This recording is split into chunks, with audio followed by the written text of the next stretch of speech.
Est-ce qu'ils ont un métier? Est-ce qu'il y a quoi que ce soit? Parce que là, Parce que c'est choisi d'entrée. qu'est-ce qu'ils vont faire ici? Qu'est-ce qu'ils vont Il y a faire? rien. Il n'y a pas de travail. Il n'y a rien. Parce qu'on a aussi un peu peur pour nos enfants et puis le devenir, quoi. Et moi aujourd'hui, c'est vrai, ce qui me perturbe un peu, c'est de me dire on a beaucoup de misère en France, qu'on n'arrive pas à gérer, et là on est capable de débloquer de l'argent pour des migrants. Alors c'est malheureux ce qui leur arrive dans leur pays, là, c'est sûr, mais je pense qu'il faut déjà gérer nos problèmes avec nos miséreux en France avant d'aller. On compte les implanter au niveau de 200 mètres de l'école primaire et maternelle de Forges. Je pense que pour nos enfants, au niveau de l'école, ça ne posera pas de problème, mais c'est à la sortie de l'école. Je ne dis pas qu'il ferait du mal à nos enfants, mais il y aurait quand même un risque. Je suis tétanisée à l'idée de laisser ces deux enfants qui vont rentrer du collège seuls le soir, la nuit. L'un à 4 h, l'autre à 5 h, donc ça veut dire tous les soirs, il faut venir là. Je suis désolée, 91 hommes qui n'ont pas vu de femmes depuis je ne sais pas combien de temps, qui nous considèrent, je suis désolée de dire le mot, comme des merdes, nous les femmes, et qu'on me dit qu'on va les occuper à faire la cuisine. Un homme musulman ne fait jamais la cuisine, il faut qu'on se renseigne un petit peu avant. Faire du jardinage au mois de novembre, je ne sais pas ce qu'on peut faire au mois de novembre comme jardinage. Ici, nous sommes à Forges-les-Bains, petit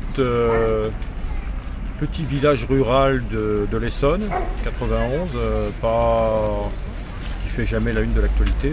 Il se trouve que depuis quelques semaines, et particulièrement cette semaine, il fait la une de l'actualité parce qu'il se retrouve confronté à un grave problème, que celui que rencontrent beaucoup de zones rurales de France, celui de l'implantation d'un camp de migrants, comme ils disent, de soi-disant réfugiés.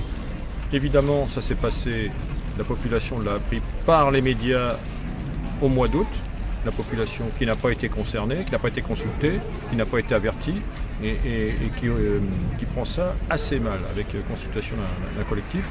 Alors Civitas a décidé d'intervenir sur le terrain puisqu'il y a une forte demande. Première action, donc, ça a été cette action en Île-de-France, ici à Forges-les-Bains, de venir distribuer un tract pour aller expliquer à la population que toute seule, elle ne peut pas s'en sortir.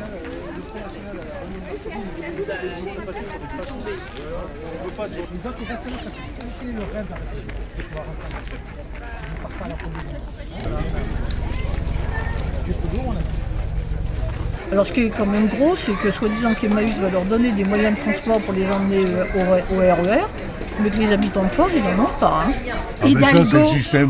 Hidalgo, elle n'a qu'à les en prendre chez elle. Alors que ceux qui sont pour, ils les prennent chez eux, ils en prennent 2, 3 dans leur appartement, ils seront bien, ils seront chauds, ils seront nourris, logés, blanchis, ils verront ce que ça donne. Ça, j'ai vraiment appris par les infos, quand ça a brûlé, en fait, soutien migrants, parce qu'on ne sait pas en fait. Les mettre à la campagne, dans des campagnes plutôt éloignées, mais loin des écoles primaires principalement. Je dis pas qu'on doit les chasser de France, mais les éloigner des petits enfants, quoi.